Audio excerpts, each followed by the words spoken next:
A question came up in the discussion. There was this, young sister who asked the question, I love everything about Islam except hijab.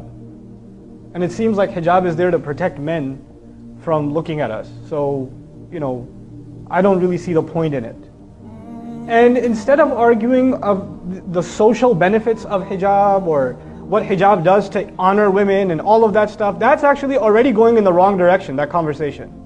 We need to take a step back and ask a more fundamental question. Let's take a step back and let's ask Ibrahim alayhi salam. Ibrahim alayhi salam loves Islam too. But then Allah makes a tiny little request. How about you go in the middle of the desert and leave your family there? Right?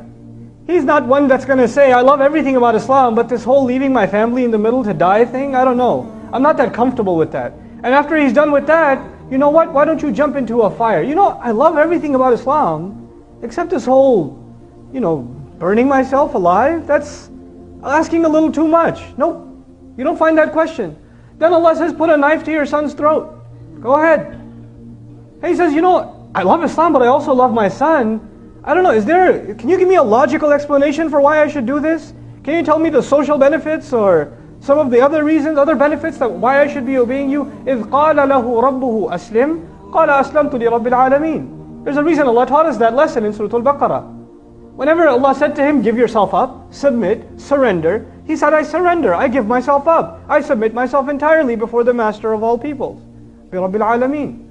So before we talk about any aspect of deen and try to figure out the logic of it, understand the larger purpose. Allah has made this deen one of submitting to Him. If you're having a hard time submitting to Him, you're having a hard time with Islam itself, the very central idea of deen itself. It's not to say you shouldn't understand the ahkam of Allah, but you and I have to be ones that once we understand them, we have to, whether we get it or not, whether we see the logic of it or not, we have to give it up. We have to just give it up, Allah Azza wa Jalla even acknowledged in Surah Al-Baqarah when it came to riba. He said, ذَلِكَ بِأَنَّهُمْ قَالُوا إِنَّمَا الْبَيْعُ مِثْلُ الرِّبَا. It's a very interesting discussion.